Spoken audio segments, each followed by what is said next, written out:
Episode 24, folks.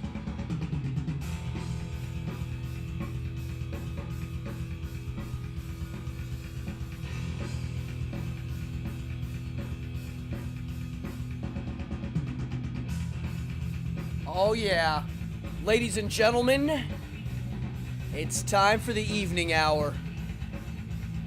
Grab a drink. Here we go.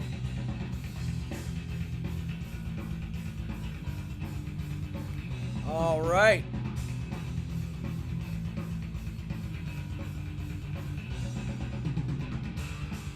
Cheers, everybody.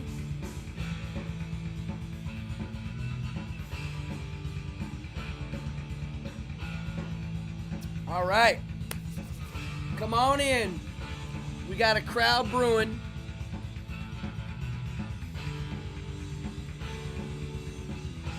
All right. And that's it. Let's do it. I'm going to switch over from CD to vinyl, which is what I always do. And let's have a show, folks. I have a weird show tonight. Yeah, let me know how it sounds, how it's looking, how it's sounding. Welcome, welcome, welcome. This is my evening hour show right here, live on YouTube. My name is Cardone, and we got a crowd. Awesome. Grab a drink. Let's go. It's Monday. I like Mondays. Mondays is one of my favorite days of the week. I don't lie. What do I have to say? I have a few things to say before we zoom into this. I need, hey, William. Yep, great to see you and everybody. We got Voider Shark, Libra Liz, Go Blinko in the house, Jason, come on in. Who else is in here? Go Blinko, shout out. My favorite game company. These people are independent punk rockers who put out art and games. Somebody put a link. Go Blinko, drop a link in there. I don't know if it's Sean or Katie watching, but do it. Amanda in the house. That game company's badass. They're grassroots, family-run business. I'm a fan and a major supporter. Also, very important, if you're new, hit the subscribe button. If you're like, hey, what's this weird show? It's live. Hit subscribe, notify. You're not going to be disappointed. I basically do 3 of these a week. There are 4 shows on the channel, and there's going to be 3 of something that week. And I have devoted basically my full time to these now. So subscribe. I got juicy stuff coming. One of the things coming up is this. Hello, folks. Lessons in lycanthropy. Who wants to learn how to turn into a werewolf? Not kidding. I am not kidding. Come watch the show. If you're an occult weirdo, if you are a RPG gamer, if you are into psychology, if you're into ritual, if you're into religion, check the episode out. I'm going to be talking about all sorts of things. Psychodrama, lycanthropy, ritual, and how to use it in your daily life. What could be more fun than that? It's funny. I don't know if my mom's watching. Hi, Mom. You watch a lot of these. She was like, I'm not going to watch that werewolf show. Mom, you will love it. If you're a theater person, you'll love it. I do have some shows that I'm working on that my mom will not like, that are definitely controversial, but I'm working on them, and I think you're going to like them. The other thing, as game Boardgasm goes, this is the home of Boardgasm, Go Blinko, who's watching in here, here he goes, pretty soon, plus some new releases. Okay, so Go Blinko has a new game coming out any minute called Dungeon Breakout. It's a pickup game, meaning it's a short and sweet little game that is strategy based, but lives in the world that they created, which is Dungeon Degenerates. And that is a new game they have coming out. I got to play test it. How many months ago was that? 8 months ago? 6 months ago? And I had a blast doing that. So I can't wait for you to play it. I'm not going to review it yet, but I mean, you can just tell I like it. I'm not going to review it yet. I'll do a formal review later. I was a part of the process a bit, so They also have other things coming out, some of which I know about and some of which I don't know about. So I'm excited. I'm a fan. What else? Oh, so this week, Friday's show is on lycanthropy, werewolf training. And last night, I hadn't seen it in a while. Haha, I watched American Werewolf in London. I watch this film at least once every 2 years. Once every 2 years, I'll watch it. If you have never seen it, I don't know what to say. Go watch it. Watch it after this show. You will not be sad. I don't know what to say about the film other than it is meaty, brilliant, well acted, directed, sound design, all of the above. The humor, a slight humor that will swing to super dramatic. In one scene, it'll swing.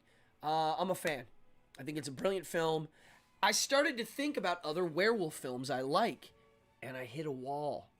Folks, what are the other great werewolf films? I don't remember enjoying Silver Bullet. The Howling, I don't remember it being great. I saw it a lot as a kid and don't remember much. So that's not good. What other werewolf movies are there that we love? There aren't many. It's a hard subject. Well, there's Wolfman. I like that. Lon Chaney. And I didn't hate the remake that came out, 10 years ago with Benicio, what's his name? Del Toro. I didn't hate it. I didn't love it, but I didn't hate it. There was elements of it I liked. I did like the makeup. They used a lot of in-camera makeup. But nobody comes close to American Werewolf in London. This is it. David Naughton, Jenny Agutter, come on. And there is a cameo sneak appearance of Frank Oz. He's in the movie twice, and I won't tell you this. One of them, it's him as an actor, and the other is Frank Oz as one of his characters. There's a little homage. But I just realized something. Was Frank Oz included in that film because one of the monsters ends up near the end of the film, it's a puppet? Huh. I'm going to look that up. Maybe that's why maybe he's the puppeteer and they just put him in the film. Wow. Anybody in here know? Tonight I need participation on the subject because I'm learning with you on this stuff. Good evening. Who's in here? Come on in. I'm drinking ginger tea tonight to keep calm and cool. I mean, like, it's an evening. It's like weird weather. It's the middle of winter basically now, and I try to drink a lot of tea. I go into herbal tea season. What else before I jump ahead? Yeah, if you're new, hit that subscribe button. My gods, folks, do you know how hard it is to get subscribers? It's not easy. I'm creeping up. We'll hit 700 sooner than later. Oh, I know what I wanted to say. So if you go into the comments, look down there. I posted a link to something that's very important. I talked about it last week. My friend's house burned down in a manner that's quite shocking. It was attempted murder, arson. I'm still speechless. I've stayed in that house many times. I've gone to many events there, shows, performances, parties, you name it. So I'm in shock that his house is gone. I'm also in shock that it was a murder attempt. I don't know what to say, except there's a Kickstarter, a GoFundMe. They're making a lot of money on it, which is awesome. Go hit that. Throw a few dollars if you know the people. If you don't, you got extra cash, go for it. I'm going to do more on the subject later. The person whose house was destroyed was an occultist.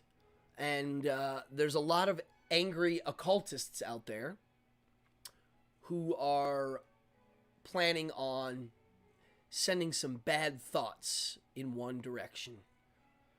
So whoever is out there, it's the guy that poured gasoline all over my friend's house while he was inside sleeping and set it on fire, you have a lot of bad luck coming your way. And it's kind of exciting to see what's going to happen to that guy. Let's get into the show. That takes it right into it. Let's go right in. Tonight's show I called Chemical Robots. And I'm referring to us as humans being chemical. Are we chemical robots? Well, let's chat. So as you guys know, I am into reading some of these classical philosophy. And I love Epicurus. I love Epicurus because, or Epicureanism. It's not my, I wouldn't say it's my philosophy, but I like elements of it. It was a, oh my gosh, hold on a second here. Making sure my candles aren't leaking. Jason,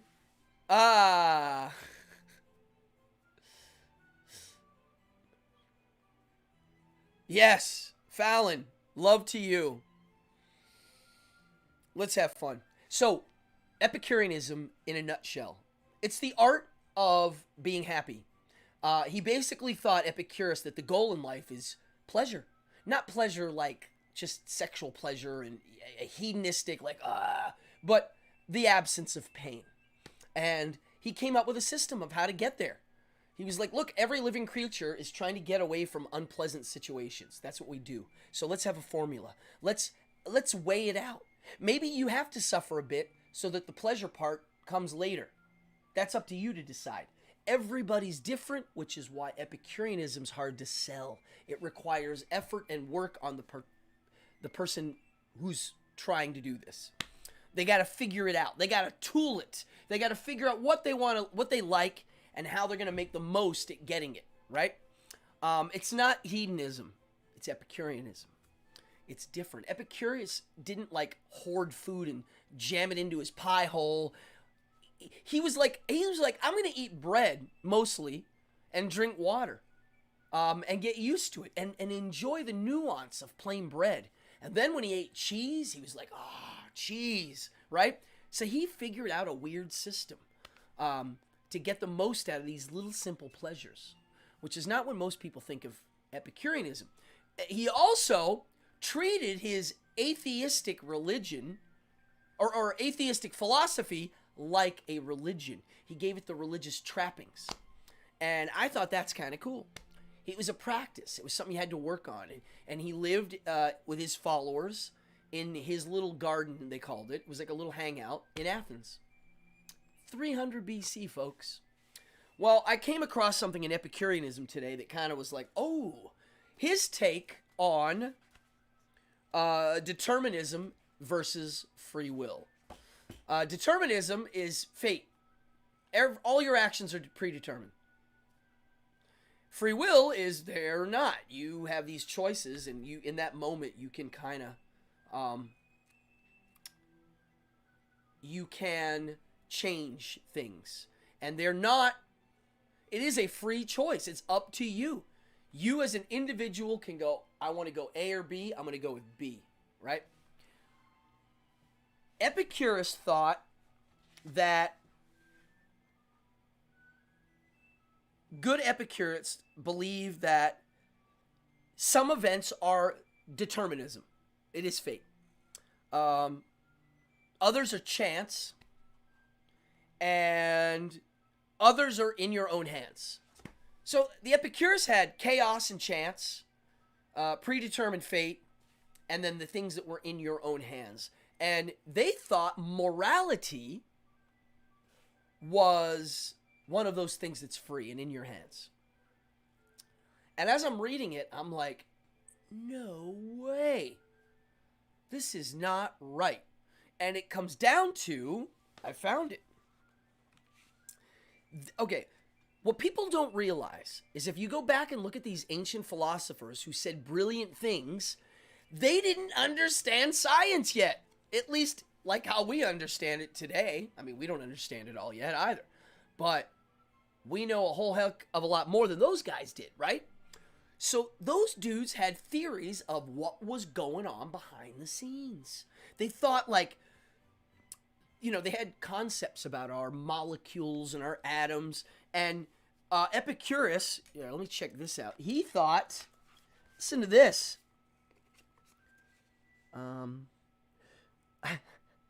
In his ethical choices, man enjoys freedom from atomic compulsion or necessity by reason of the tiny swervings in his soul atoms. Since these swerves are not mechanically caused by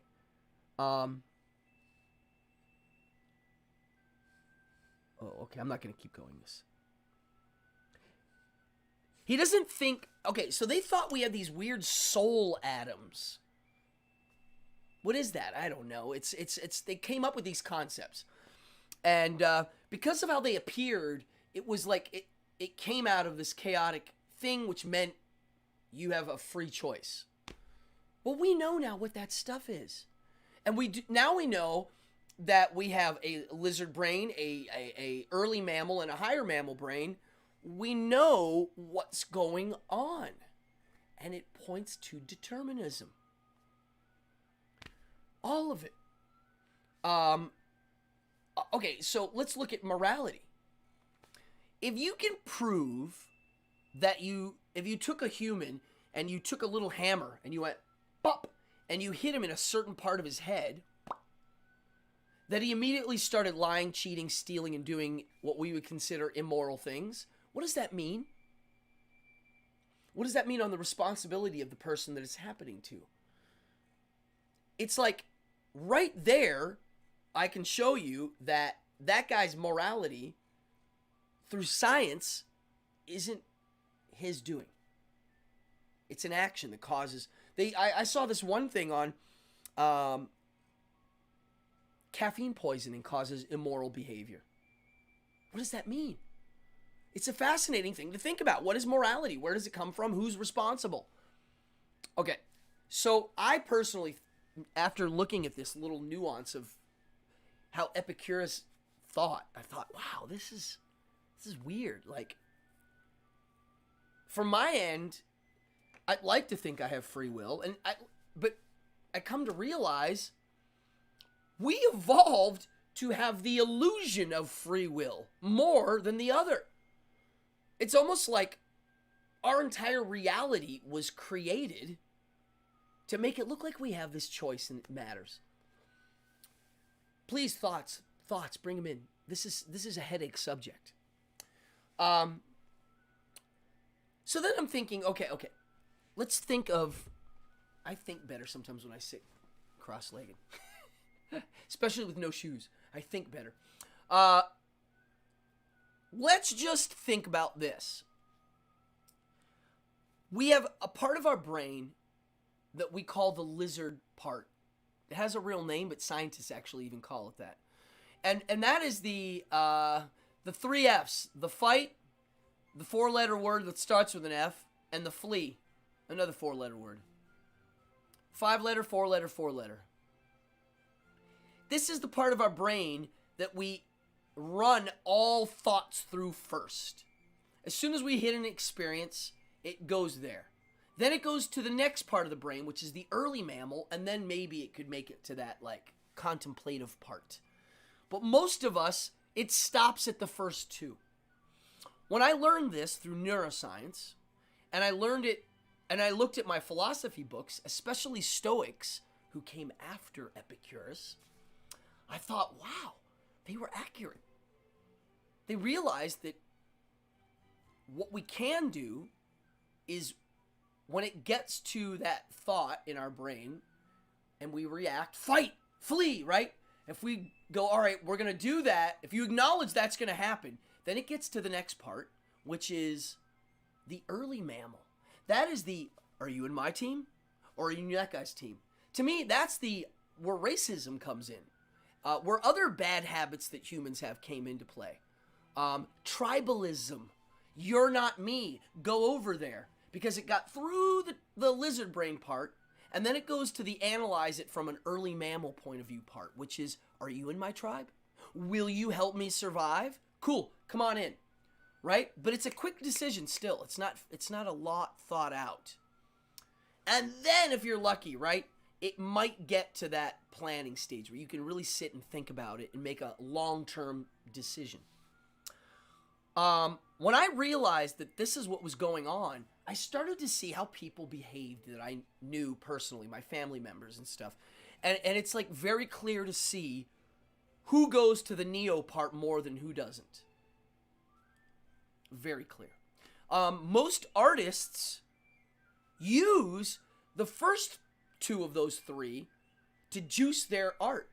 Most actors are really good at expressing emotions.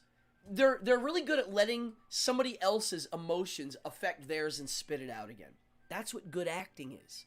I did a whole show on why I hate Quentin Tarantino. If you want to know, go watch that. I'll talk about acting in that, on how actors, at least this is what I was trained to do. Somebody says a line with an action behind it, a motive. You let it enter you, and you react. Okay? This is all lizard brain stuff, an early mammal. So once I learned this, I realized that our autopilot, our default setting, are the first two of those mammal. The early mammal, which is called the limbic cortex, and the lizard. And that is fate. If you just chill and make decisions according as such, your brain is predetermined to select a few things first. That's a fact. Anything that is deemed safe and friendly, like, it's predetermined which ones you're going to like. There's a causality of why you're making those decisions. And some of them are from environment and education, and some of them are biology. And the moral decisions you make, we know now, some of it is biological. We have what they call monkey morals.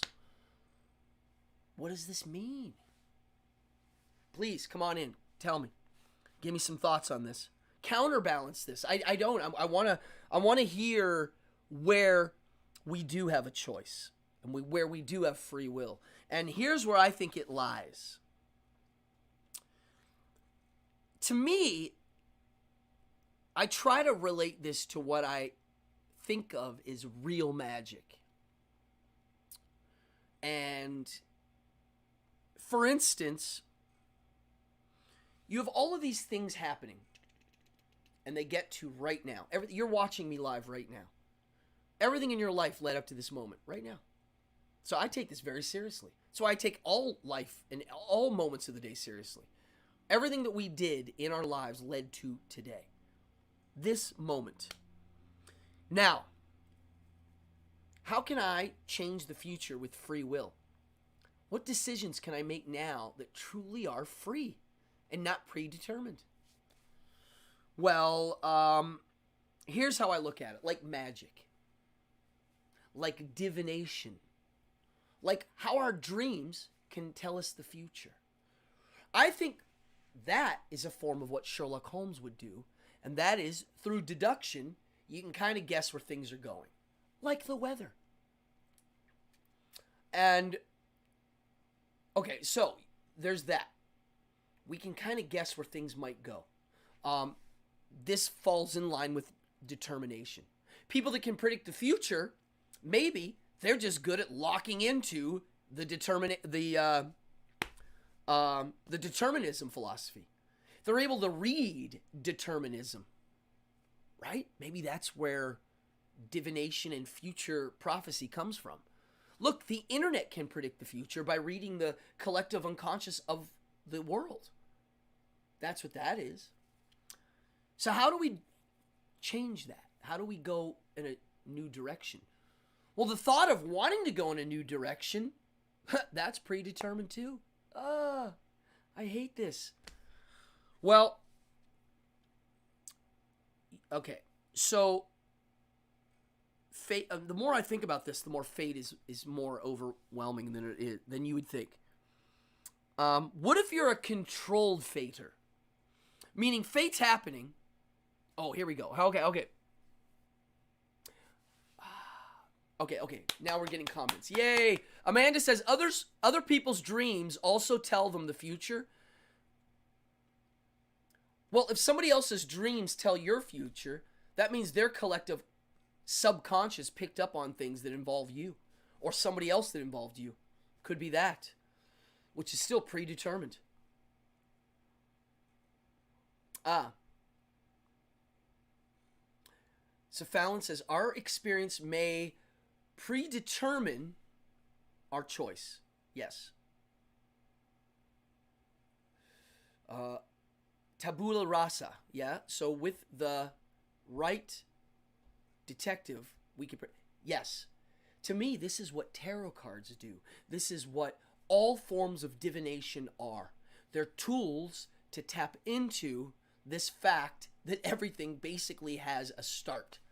And you can kind of see where it might go. All right, now, let's say I'm able to acknowledge that and say, yes, I can use that technique to how I behave. How can I make decisions to funnel it into a better direction? I think you can, and I think this is what free will is. It's almost like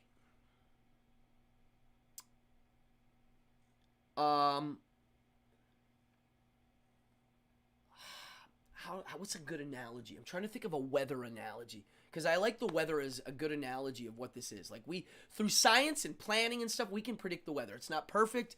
Why? Because there's too many variables involved.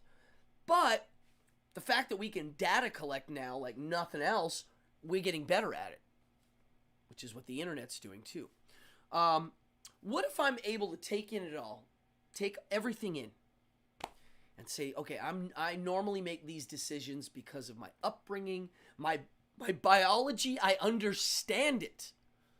I'm able to go look now at how my brain makes decisions, and I'm able to adjust. Now we have the Stoics show up. The Stoic guy says, you're right. It is all predetermined. It's all there. We're literally chemical robots. These things are going to happen, and you are going to need to roll with the punches. Suffering is going to be a part of that. So then the Stoic shows up and goes, yeah, but I can choose to view that suffering as a benefit to me. Whereas this guy over here sees the suffering and starts blaming everybody else and trying to attack those around him while it's going on, because maybe they were the cause. Which the Stoic guy goes, yes, I can attack them and say, hey, you're not allowed to do that, but I can also reframe it myself to look positive. What is that? What does that mean? Where does that come from?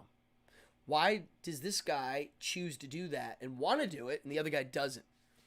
This to me is neocortex. This is the part that the Epicurus might not have understood the nuance to, especially how our brains are chemical computers and we are chemical robots. So I'm trying to look at Epicureanism and Stoicism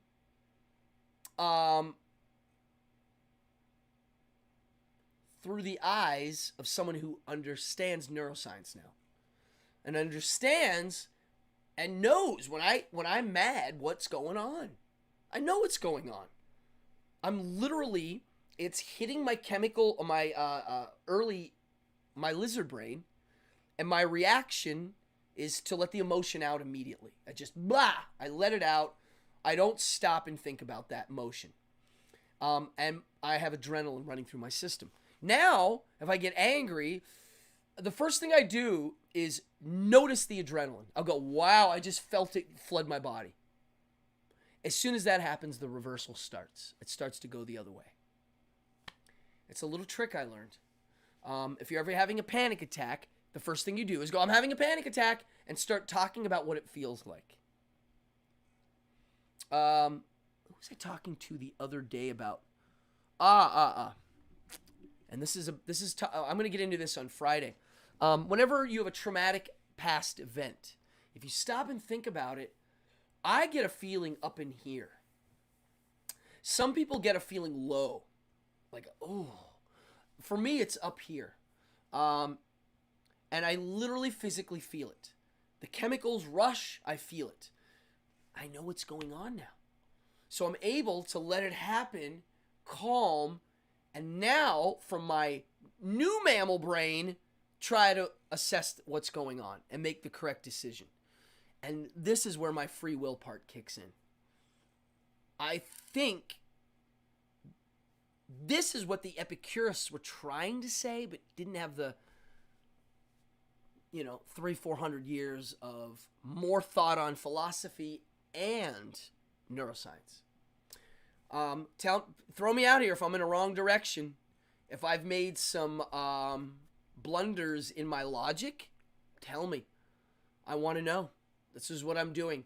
This is why I like philosophy. I'm chewing on it. I like that there are people that have fun with this. A lot of people, this is not fun. This is painful. Why? You're predetermined to find it painful. It's your fate. Now, Stoicism came up with the phrase, amor fati, love your fate. I like this. This is what you say when the worst of the worst happens to you. You look it in the eye and say, more. I want more. I can handle it. I'm learning. I like this. This is great. I also think it's a really good way to deal with your enemy. Whenever an enemy of sorts, an opposing force, a person who goes against you, business or personal, instead of turn the other cheek, I'll take more of that. It's go ahead and hit me again, because it doesn't hurt me. And I'm also working on something that you're going to be shocked at. To me, that's what it is. It's I'm going to hit you back, but you have no idea how much harder. That's amor fati for me. It's saying to the person hurting you, you have no idea what you just did. You just made me stronger. You just gave me the power I needed to go work on my stuff even more so that I can take you down even harder. It's almost like I really do think of it as a good experience. Okay, here we go. No, come on, people. I'm curious of your thoughts on this, because it is a headache. As soon as you start thinking everything that you do is predetermined, you start to feel kind of sad. And yeah, it's like this sad notion of like, what's the point? Oh no, there is a point. And that is wake up and start noticing what's going on. We're the first animal of its kind that I know of that can literally use a machine to read your brainwaves. What? This is insane. Really. It's kind of awesome. So let's use it. And that's what this is. Amanda says, it's not allowing to walk all over you. Yeah, I'm not into that. Passivism has a place, but at the end of the day, it eventually doesn't work. I mean, yeah. So I always thought that this amor fati is great. It's a really great phrase to use, well, in many situations, but especially when you're dealing with an adversary. You're like, ooh, a challenger. Worthy of what I think is good. It's why Sherlock liked Moriarty. He had a weird admiration for him. Like, ooh, wow, this guy's genius.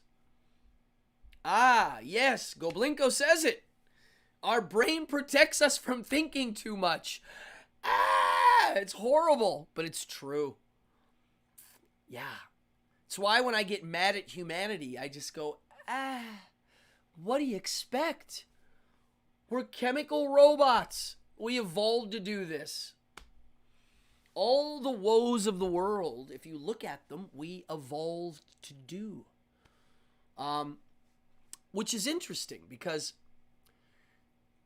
if you, again, look at them from a really subtle, nuanced point of view, you can start to use it to your advantage. Instead of denying these things, we can use them to our advantage. And this is where my opinion of what the occult is. Fallon. Yeah, Fallon, 100%. Tarot cards are great to gain another way to view things. Get out of a creative block or a mental rut. Just mix up thought processes from overthinking. Sure. This is, okay, what you just said, Fallon, to me is what I think people at least... Okay, this is deep. Divination, tools like, tarot cards, astrology, all of this. If you get rid of the supernatural element, they're super and they're natural. They're exactly what you said. It's to get you out of a rut of a pre-programmed thinking process. You're using chaos and random things in this shuffled deck to get out of a mental state of sorts and open your head. It's a wonderful thing. It is wonderful. It has nothing to do with the so-called spirit world of sorts. And here it is. I love tarot cards. I am not a fan of astrology. I always thought there's too many variables involved with that one. But I do like simple ones, like tarot or a tea leaf reading, things that don't have a lot of things going on. To me, astrology has too many things going on. I like the simple ones because it allows me to add my creative input to this random thing. Tarot is beautiful because you're using somebody else's artwork to do that. Goblinko, he's working on a tarot deck. They have one coming out. It's going to be a while, but I can't wait to use that guy's art to do what we're talking about. This is what magic is. It's understanding how everything works as best you can. This is what a wizard does. This is what a magician does. This is what a real wizard does. This is why I like The Wizard of Oz, the film, so much. And especially the sequel with, what's his name? Can't remember actors' names anymore. James Franco. It's about a carny who goes to a real magic world and using his carny knowledge and his understanding of how human nature behaves to become the most powerful wizard of all. I think this is the secret. This is how you escape this sad notion of us being chemical robots. I love this. Our brain, Goblinko said, our brain protects us from thinking too much. Yeah, it's a defense mechanism. It's easier. I love the saying, we evolved to survive, not thrive. That's not good either. It's good in the heat of the moment. It's bad when it comes to living well. I love this. I could talk about this all night. Here, I took more notes here. So, yeah, today, this Epicurus little thing spawned my brain to go off. We can always change our attitude about the event. Always. It's the only thing we actually have in our power. But what if... Okay. Here we go. Now we're getting deep. What if my view changes on a subject matter, and because my view changes about this, I can get other people's views to change too? What's that? What do you call that? Magic? Another form of wizardry. Real wizardry, not fantasy fluff wizard. Real. If I can look at a situation and change how I view it, which will internally change me, won't it make an external change because I'm internally changed by how I'm viewing that system or situation? Yeah, I really think that we have this power, and I know we have it. You know, it's funny. Aren't Teigl, charisma. Yeah, someone's charisma can change the world. How about this? So right now, I've basically just crapped all over free will as a concept. But our entire legal system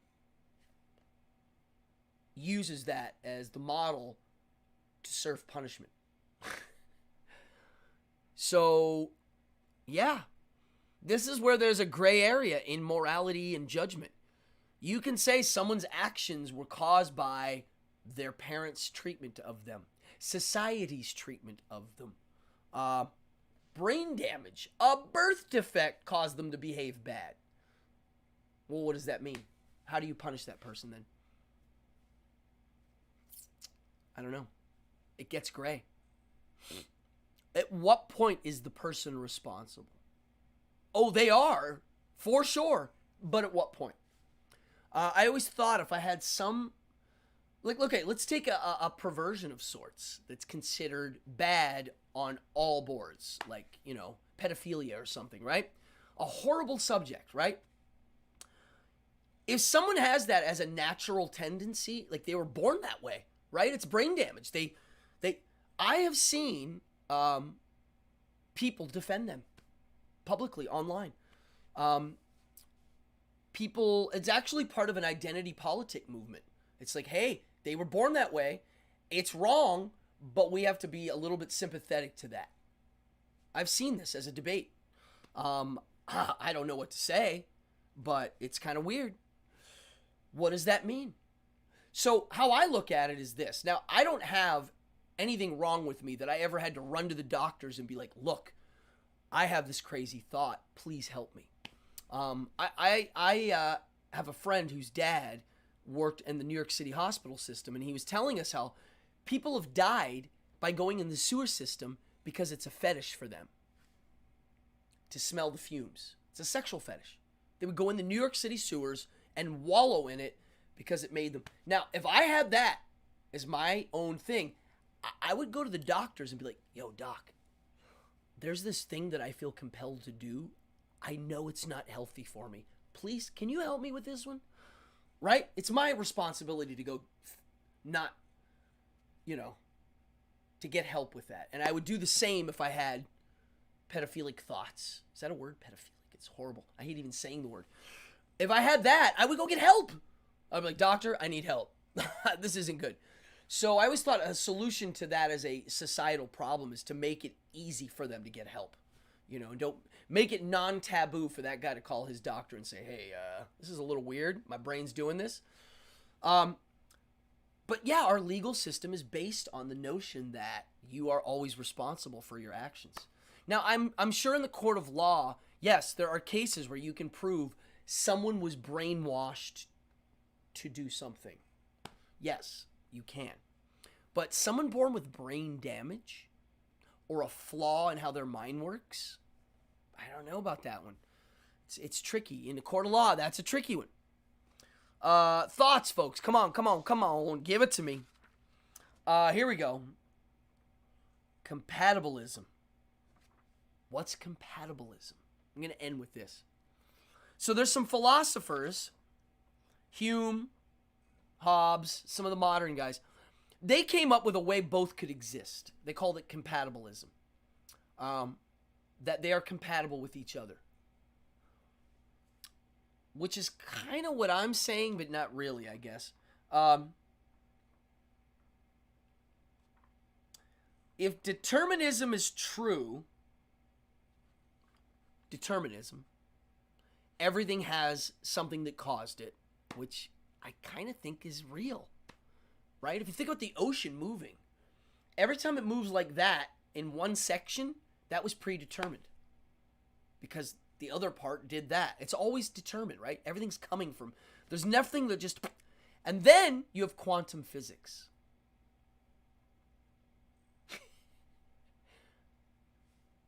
Quantum physics follows a different set of rules. So this is the wrench in the engine for all of this. But yeah, determinism, if it's true, then what does chaos mean? I don't know. It's deep, man. It starts to make your head bounce around. Again, we did not evolve to understand these things. We can understand them, but it's like, it's not like something that helps us survive at this moment. So therefore, it's not that important.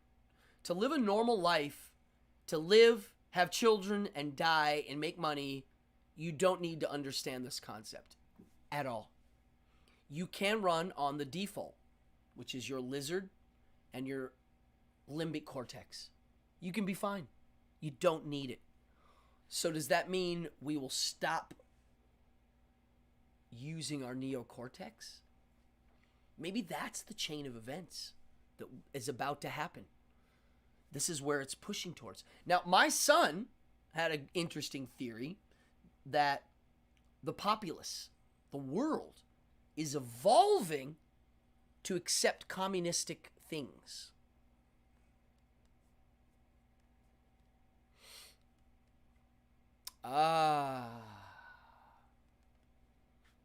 Really interesting comment here. I'm going to read. Yeah. Oh, this comment's throwing me. I love it so much. So Goblinko, for those of you that don't know, Sean Auberg, the artist of Goblinko, had a stroke, a major stroke, and he was taken down. Well, he's back in black. He had to relearn. He's a lefty artist. He had to relearn how to draw with his right hand, which is awesome. It said, I died after having the stroke, and while my core being remains the same, I have a new birthday now. So instead of being a Gemini dragon, I'm now a Virgo dog. I love it. Beautiful. Wow, that's cool. You died, literally, and came back a new... Yeah, your core's the same, but yeah, I'm sure you're a new person. You have to be. Wow. Think about what your life, Sean, how those events led to today, of how many new things have arrived, new people you've met. It's all interesting and fascinating, and to me, what it means to be a wizard, a magician, a shaman of sorts, which is what my Behind the Devil's Curtain show is all about. It means understanding all of these things. And then smiling with some humor involved, using it to your advantage, all the while living a good, productive life. And good meaning absence of pain and misery as you so desire, as you look at it. And that involves making sure the people around you are in a good mood too. This is where the selfish atheist has to understand that it isn't all selfishness, because your way that you relate to your community and your country and your family, all is part of your well-being. And that again goes back to being a wizard, which is understanding everything, all the elements, earth, wind, fire, all of them. Metal, gotta add metal in there. Yeah, Sean, hail to you. Really, you're a success story, and it's very cool. Yeah, self-mastery. Well, again, to not look at this notion of fate running the show, because it's kind of like, right? All we have is our frame and how we're going to frame it all. And that's why the Stoic stuff in times of need has rang really loud the bell. It's all about understanding. People that are running on the seat of their pants, living in that lizard brain and the early mammal brain, and just yeah, they can live there and they can die there and they can be productive there. It's possible. But I'm born a wizard. I can't do that. My curiosity doesn't allow for that to stay there. Um, I realize that my brain is doing magic tricks to me. And when the wizard realizes that, oh boy, does he have some things at his fingertips. I mean, honestly, if we are literally inventing the idea of free will constantly to make ourselves not so upset over how things are predetermined, and that we were literally only just data collecting bacteria, think of that. We just run around and we collect data and we process it and then we die. Now we can go and process data, put it into a computer, and then die.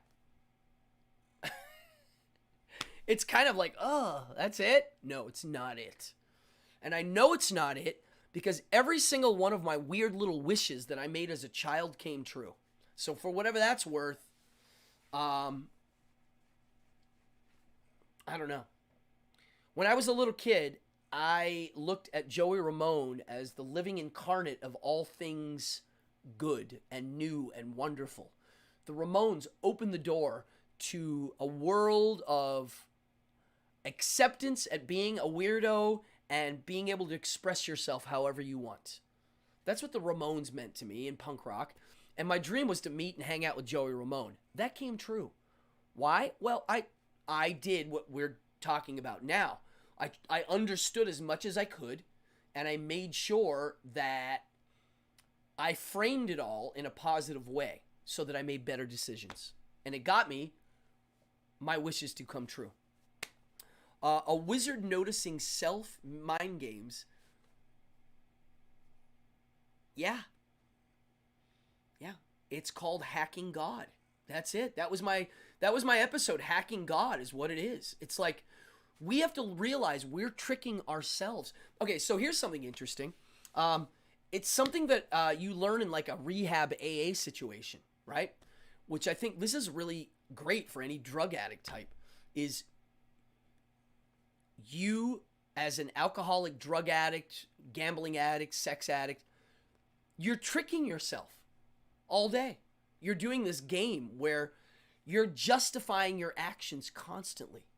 And it's something that once you realize you're doing it, you can start working on it. Yeah. Dude, William, I know you're hustling. You're doing what I'm doing. You're going through this thing where you've realized that by actively making your day busy with writing things down and jotting notes, and it really adds up. Sean Auberg's an artist. I'm sure you do this, Sean. You're writing things down all the time. Your brain does these things and you jot them down and you take action immediately. You don't sit around and think about it. This is you going against your lizard brain. Self-hacking. Yeah. Oh, I like that analogy. It's like putting a hot rod engine in your old car and retooling your brain and rewiring it. Yeah. We're the animals that get to rewire our brains.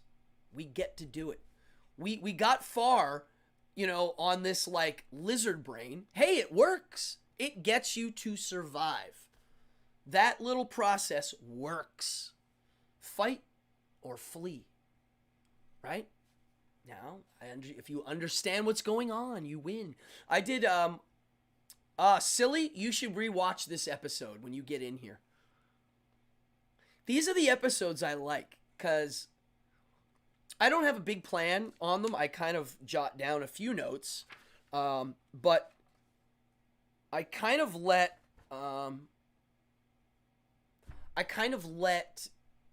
you as an audience help me jazz it and free think a bit, which is what I love to do. It's my favorite thing, is to sit and chew on these ideas with friends. Some of you are in here that are my friends that I do this with. Tonight's episode is great. When we're done tonight and I turn this off, which is going to be soon, I am going to do more research on this. So, the phrase of the evening. Well, right. It says, I don't think we evolved all these years just to survive. Well, then what did we evolve to do? Maybe we didn't. Maybe we evolved to survive. And now it's changed a bit where our brain. Okay, I know what I forgot to say. So my son had this concept of we evolved to be tribal. We evolved to be tribal. It was easier back then. It was like, let's make a gang. We're here together. We can fight the tigers together. Oh, there's another gang over there. They took our food. Let's go get them.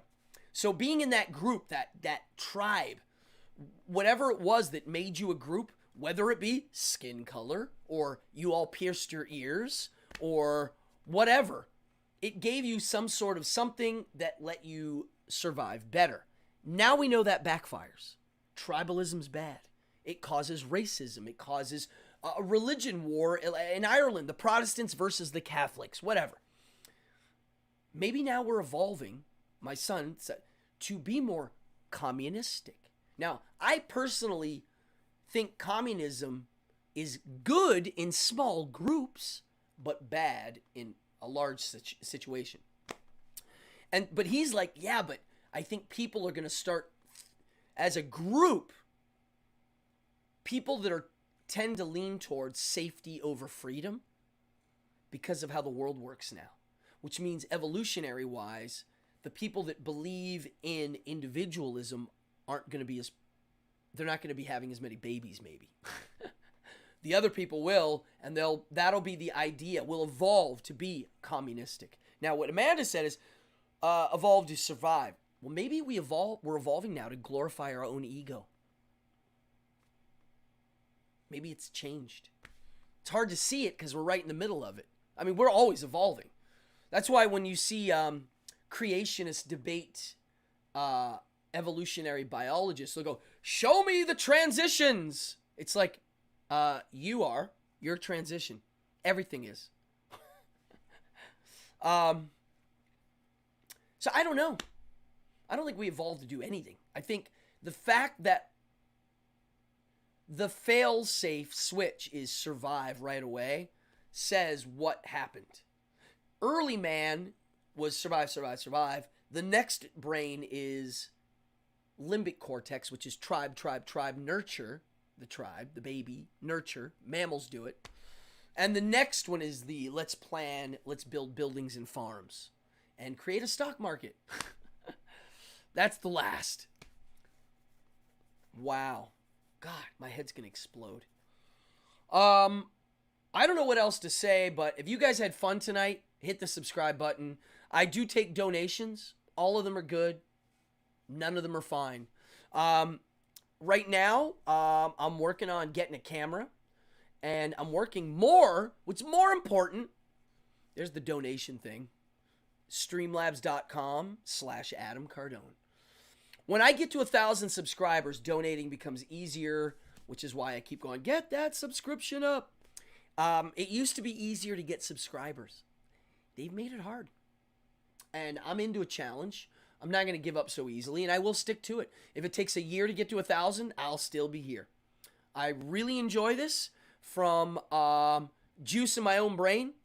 It makes my intellect feel like it's doing something fun and productive. I love the people in here. You guys are great thinkers, and I thank you. I got Amanda, Williams, Silly jumped in. Go watch the rest. Who else? Goblinko, Fallon, Amanda, Jason, Elizabeth. You still in here, Voider Shark? Are you still in here? Libra Liz, William, Jason. Who else? Folks, tonight was a blast. Do me a favor. Go subscribe to Goblinko. They're in here. You can go click on his name. It's a family business, and they're awesome. They also have a show, and it's good. It's a well-produced show. And also, look in my comments. I put up this. Folks, this is my friend's house after they burned it down. Fallon, who took this picture? I don't know who took this picture. Like, I wouldn't want to credit them, but it's all over the place now. I see people posting it. I want to know who took it. It's a beautiful picture. It's a sad story, but a really well done picture. That is my friend's beautiful mansion after someone torched it trying to kill him. Thank you, Elizabeth. Libra Liz. Hey, Fallon. Thank you so much. It really means a lot to me. Thank you. Whoever took that picture, tomorrow, I'm gonna make a formal post on my Instagram. Okay, Fallon, it's a good picture. So Fallon in here is the photographer. It's a powerful image. It shows you, okay, I won't tell anybody. Sean, thank you. Tomorrow I'm going to make a formal post on all of my social mediums of the house, my thoughts, and the donation for GoFundMe. Someone burned that house down. Either, I don't know why. It's clearly because they don't like somebody or an idea. It could be because there were gay people that lived there. It could be because there were satanic occultists that lived there. For whatever reason, my friends that lived in that house, the previous owners and the new owners, are the type of people that don't bother anybody. They're productive, creative, good citizens. And they're the types that won't stop until we find out who did this, so they don't do it to anybody else. That house is beautiful, even burned like that. It's an amazing house. It has more energy of what we put into it than any other house I can think of. It's more than just a house. There are different people that live there, and we love them dearly, and I want to help them. So the people there are okay. They got out alive. The house was a work of art, a library, and it's gone. Well, I'm going to end this episode here on Amor Fati. Give me more. You throw a curveball at me, I'll take it. Let's go. Fight back. Fight back strong. And your fate, learn how to look at it. Learn how to read it. And then maybe we won't call it fate anymore. And on that note, thank you for watching my show. This is my evening hour. I really thank each and every one of you from the bottom of my heart for being on here. I have a really great, solid live audience now that I'm very proud of. And I'm proud to call you guys out there, my crew who comes in here. You guys are my friends, and I want to party on. So thank you very much. I'm going to take you with my outro, and I'll see you on Wednesday.